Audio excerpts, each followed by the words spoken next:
officiellement, on interdit à tous les chrétiens du monde de faire des trends qui ne glorifient pas Dieu. Seigneur, voilà.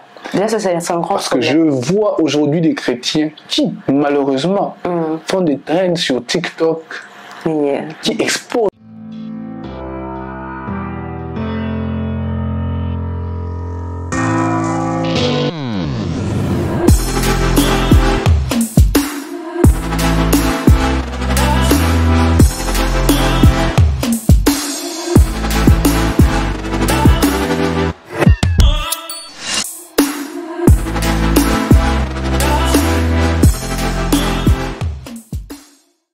Shalom corps du Christ, bonjour à vous, je vous crois très bien portant. Alors nous voilà encore revenus dans Chrétien au quotidien, émission que nous aimons énormément présenter pour vous avec madame. Comment tu vas? Je vais bien, merci, et toi? Ça va, c'est le mois de juillet déjà. Ouais. Pour ceux qui ne le savent pas, le mois de juillet veut dire beaucoup de choses pour nous. C'est le mois où on s'est rencontrés. C'est le mois de mon anniversaire. C'est le mois de son anniversaire. Et c'est aussi le mois de notre mariage. Et nous bénissons Dieu pour cela. Alors aujourd'hui, on va encore parler d'un point très important qui est dans les quotidiens des chrétiens. Et notre prière, c'est que ce message que nous vous apportons de manière quotidienne puisse continuer de vous bénir comme ça vous a toujours béni. Alors, servant de Dieu, de quoi parlerons-nous aujourd'hui dans le quotidien des chrétiens? Voilà, aujourd'hui nous allons parler d'un point qui est important, que nous trouvons dans le livre de 1 Jean, chapitre 4, le verset 4. Vous pouvez nous aider à lire. Que je lise? Oui, 1 Jean, chapitre 4, le verset 4. La Bible dit dans 1 Jean 4, le verset 4, « Mais vous, mes enfants, vous appartenez à Dieu, et vous avez vaincu le faux prophète, car l'esprit qui agit en vous est plus puissant que l'esprit qui domine ceux qui appartiennent au monde. » Amen. Alors déjà, en lisant ces messages, personnellement, j'ai compris une chose très importante que nous souhaitons vraiment partager avec tous les enfants de Dieu. Et la meilleure des choses à nous rappeler, parce que j'ai dit nous rappeler puisque c'est un rappel, c'est que en nous portons celui qui est plus puissant que tout ce qui existe ici sur la terre. Vraiment, nous avons sa personne en notre possession. Nous avons son pouvoir en notre possession. Et cette personne, nous allons très vite les découvrir par la lumière de la parole du Seigneur.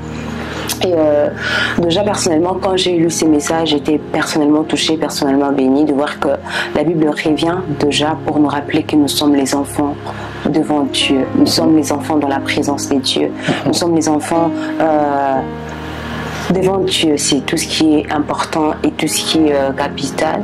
D'ailleurs, c'est un point que la Bible nous montre très souvent pour nous aider à comprendre à quel point Dieu nous a adoptés au travers du sacrifice de Jésus-Christ.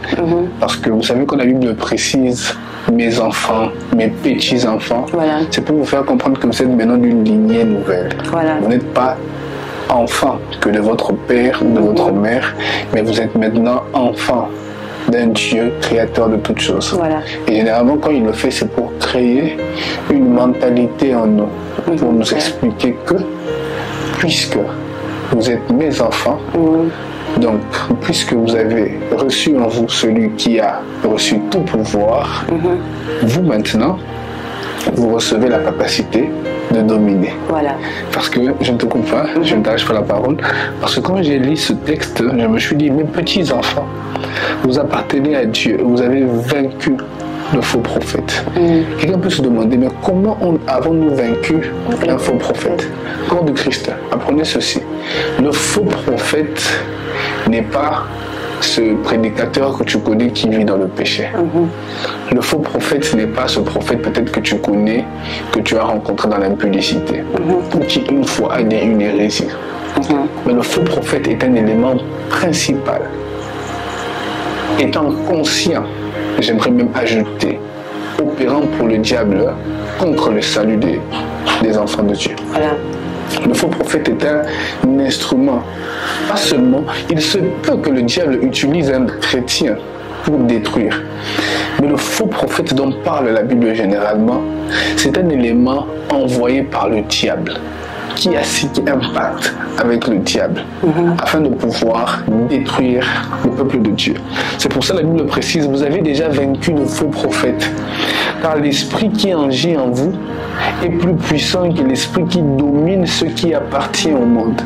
Donc il y a un lien entre ceux qui appartiennent au monde et le faux prophète. Donc ça veut dire que le système du monde que le diable a établi est en complicité avec le faux prophète pour détruire le corps de Christ. Voilà. Et nous avons déjà reçu cette victoire. C'est pour ça qu'il dit, mes petits enfants, soyez conscients de cela. Vous avez reçu la victoire sur les faux prophètes. Je t'ai pas embrouillé. Non, ça va. Ah oui, je te laisse la parole, continue. Déjà, c'est une vraiment anticipation et j'espère que déjà ça met beaucoup de choses au clair devant toutes ces personnes qui sont en train de se poser des questions. Mais quand on lit ces passages, pourquoi on fait mention des faux prophètes? Puisque beaucoup de gens vont plus penser que les faux prophètes, c'est seulement ces personnes qui se tiennent à la chair et ils parlent les fausses prophéties, ce qui est faux d'ailleurs, puisque c'est pas puisqu'on vient au nom des dieux, c'est qu'il n'est pas qui veut forcément dire le faux prophète dans ce message. Mais comme vous l'aviez dit, c'est tout ce qui vraiment entre en compte, tout ce qui se met en place pour nous détourner de la voie de Dieu. Ça peut venir de tous les coins, mais ce que j'aime le plus, c'est que le Seigneur nous rappelle que nous sommes ses enfants. Comme j'avais commencé par le dire, c'est vraiment une arme qu'on a, elle est tellement puissante et on doit vraiment marcher avec ça. Et quand je lisais ces passages, personnellement, ça m'a beaucoup touché de voir que le Seigneur, il nous rappelle déjà petits enfants, parce qu'il veut que l'on comprenne qu'un enfant n'appréhende pas les choses comme une grande personne. Puisque un enfant, déjà moi j'ai béni le Seigneur du fait que je suis à l'école-dîme et que j'ai eu le temps d'encadrer les enfants à l'école-dîme, c'est que j'aime beaucoup faire. Et à l'école-dîme, quand tu dis à un enfant que Jésus-Christ est le Seigneur, même quand tu viens et lui dire que Jésus-Christ n'est pas Seigneur, mais il est autre personne, il ne va jamais croire, puisque ce qu'on a dit au début, c'est la chose qui a marqué sa vie, et il marche avec cette lumière-là. Et c'est comme ça que Dieu veut que c'est l'attitude que Dieu veut que l'on ait souvent dans sa présence. L'attitude est comprendre que ce que l'on nous montre devant, ce que Dieu nous montre devant, même si deux fois on ne croit pas que cela est possible, puisque avec notre manière de voir de choses, nous les hommes, des fois c'est compliqué de voir à ce que Dieu, la manière à ce que Dieu lui il voit. Mais Dieu veut très souvent nous faire comprendre que ce que je vous dis c'est ça. Et un enfant, il a la capacité d'appréhender cela et de croire en ça. Et Dieu, sachant qu'on va faire face à beaucoup de circonstances, à beaucoup de détournements dans notre vie de tous les jours, il nous rappelle que nous sommes ces petits-enfants. Il nous rappelle que nous sommes ces enfants auprès de qui il a chuchoté ces petites choses, cette vérité, cette lumière dans leur cœur, et leur rappeler cela. Nous-mêmes, on va remarquer que Jésus-Christ, dans sa parole, il dit « Laissez venir auprès de moi le petit enfant, car le royaume des cieux appartient à ceux qui le ressemblent. » Et c'est pour clairement nous faire comprendre que si... je vais partir d'un exemple qui est très banal. Vous savez, si vous prenez un enfant de 5 ans et vous lui dites « Je pars au marché, mais je vais t'apporter un avion » dans sa tête, il va croire tellement tu vas l'apporter. L'avion là qu'il voit vraiment passer à la télé. Dans sa tête, il va croire en ça. Parce que pour lui, son papa, c'est son héros. Voilà. Son papa peut tout. Il peut tout. Et c'est vraiment l'attitude que Dieu veut que l'on ait. Et c'est dans ces messages, justement, c'est pour nous rappeler, si le Seigneur a établi une vérité dans ta vie, si le Seigneur a imprégné une vérité dans ta vie, te faisant croire que je suis là dans ta vie, dans toute forme de circonstances, voilà, je suis le chemin, je suis la vérité et la vie. Nous devons rester vraiment, nous devons rester sur ces bases-là. Ces bases ne doivent jamais changer, puisque ce qu'il a dit, il reste fidèle au fait dans ses paroles, en fait de nous rappeler constamment, mais c'est moi qui l'ai dit. Et comme un enfant, nous devons vraiment rester accrochés, n'est-ce pas, à la parole de Dieu, afin de vivre au fait dans l'espoir, de vivre dans la foi, de vivre dans l'espérance, que même si je vais mal aujourd'hui, puisque Dieu est mon Père, même si en ce moment ça ne va pas, puisque Dieu est mon Père, je sais qu'il arrivera à accomplir cela. Moi j'espère que voilà, pardon.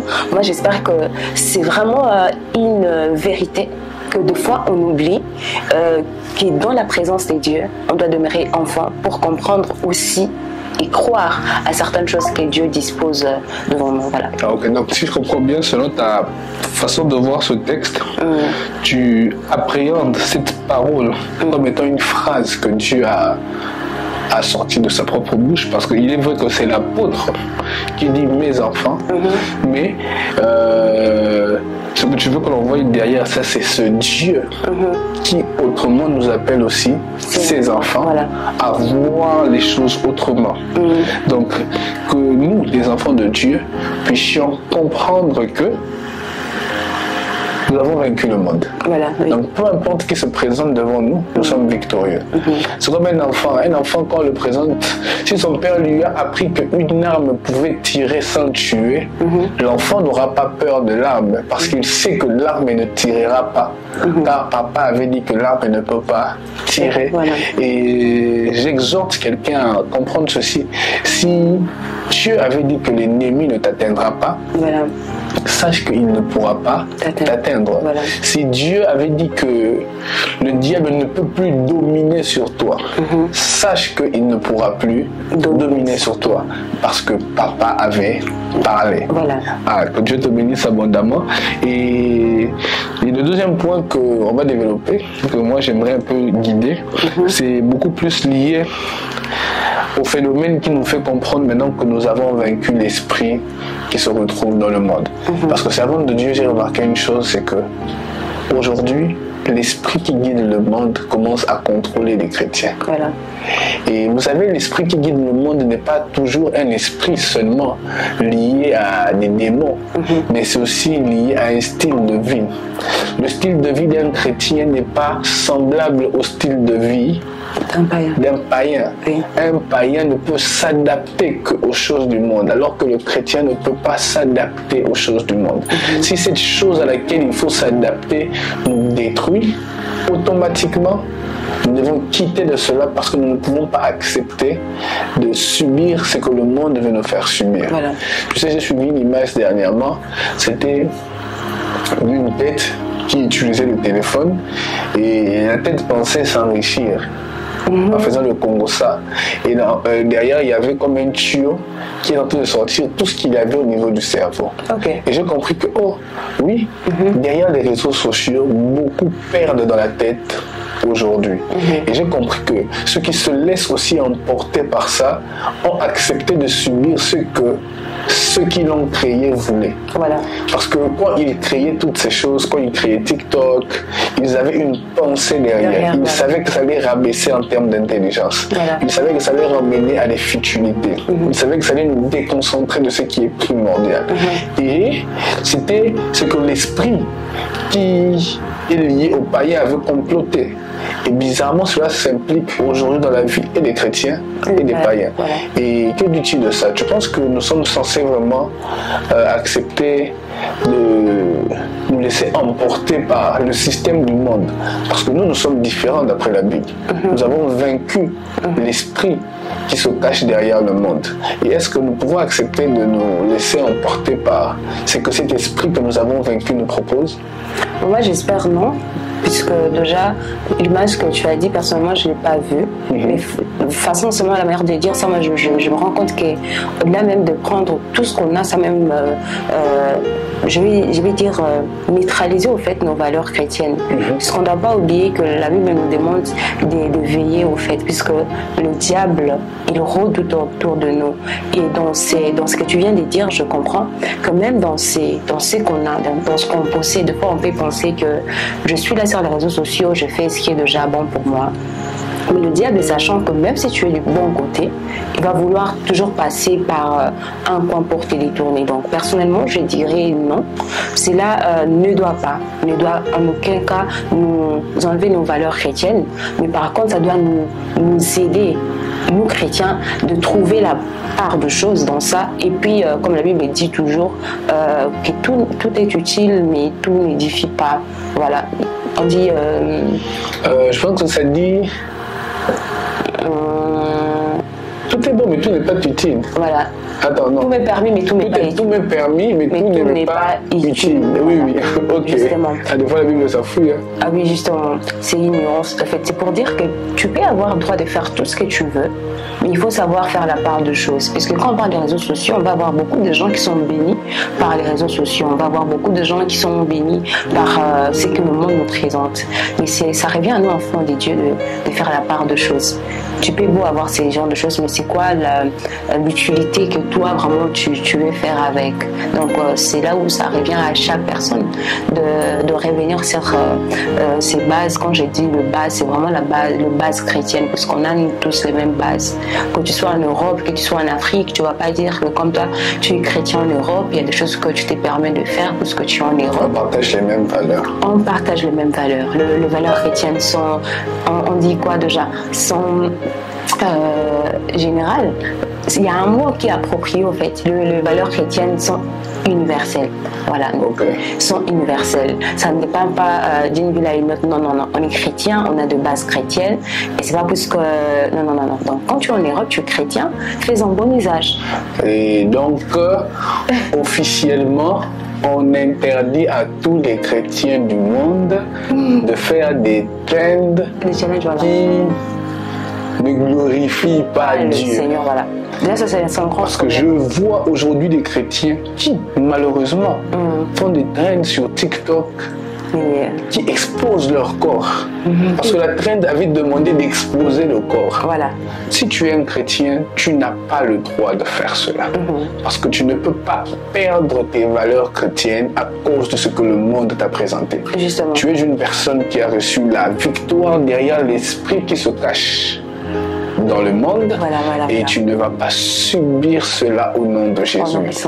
Faites des traînes que vous jugez peut-être normales. Hein? Vous allez faire 1, 2, 3, 4, 5, 6, 7, 8. Si vous allez le faire, faites-le. Mais s'il faut danser montrant la hanche, tournant les derrières, arrêtez dans le nom de Jésus-Christ. Parce qu'en voulant plaire au monde, vous vous adaptez au système qui se retrouve dans le monde. Or, nous ne sommes pas de ce système, car nous avons reçu la victoire. C'est pour un peu équilibrer les choses, parce que le monde peut proposer quelque chose d'important qui peut aider la société. Mais si ça ne glorifie pas Dieu, si ça nous détourne de notre voie, on ne fait pas. Justement. Comme les 2 fois 2 fois. On ne peut pas être chrétien tout en étant aidé. Non. J'aimerais le dire. Tu ne peux pas me dire que tu es un chrétien alors que tu es un homosexuel. Non, non et non. Parce que le christianisme ne contient pas cette valeur-là. Ce que Dieu veut, c'est que l'homme soit homme et que la femme soit femme. Je ne sais pas si les raisons, je sais cette partie passée. Mais c'est une vérité. C'est une vérité déjà. Et donc, que Dieu nous bénisse. Que Dieu nous bénisse. Très heureux de vous avoir revu en tout cas. Nous prions dans le nom de Jésus que ce message perce vos cœurs, que ce message vous rappelle que vous êtes enfant de Dieu et que vous êtes porteur des gènes de Dieu et que vous n'êtes pas identique au monde. Vous êtes au-dessus du monde. Le monde doit se retrouver en bas de vous. S'il y a une personne que le monde avait dominée, je prie dans le nom de Jésus-Christ. Sors de cela au nom de Jésus-Christ. Sors de cela au nom de Jésus-Christ. Tu n'es pas dans le système du monde. Tu es au-dessus du système du monde. Parce que le système du monde est lié au diable. Mais toi, tu n'es pas lié au diable. Toi, tu es lié à Dieu. Tu n'es pas l'enfant du diable. Tu es l'enfant de Dieu. Tu es le frère du Christ. Je déclare qu'il en est ainsi au nom de Jésus-Christ. Je ne sais pas si tu as aussi une prière à faire. Voilà, je prie aussi dans ces mêmes angles. Je prie pour toi qui es là, qui est chrétien. Peut-être tu te rends compte que tu t'es vraiment laissé emporter par tout ce qui est envoûtement. J'appelle ça envoûtement de l'ennemi, et tu remarques que tu as perdu beaucoup de valeurs chrétiennes. Je prie que le Seigneur te récupère.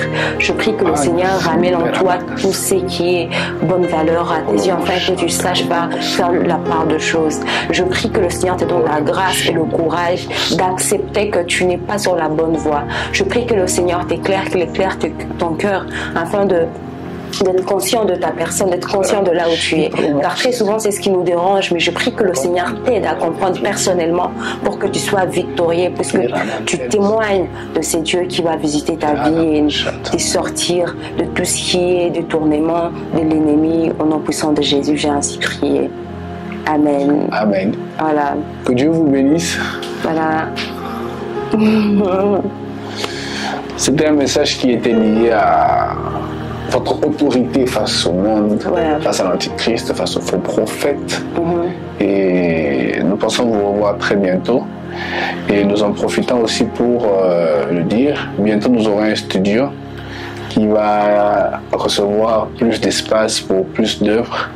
Et ce que nous demandons à Dieu, c'est de nous permettre d'aller loin dans ce projet. Que Dieu vous bénisse, suivez le message, partagez-le et chrétien au quotidien. Au revoir. Au revoir.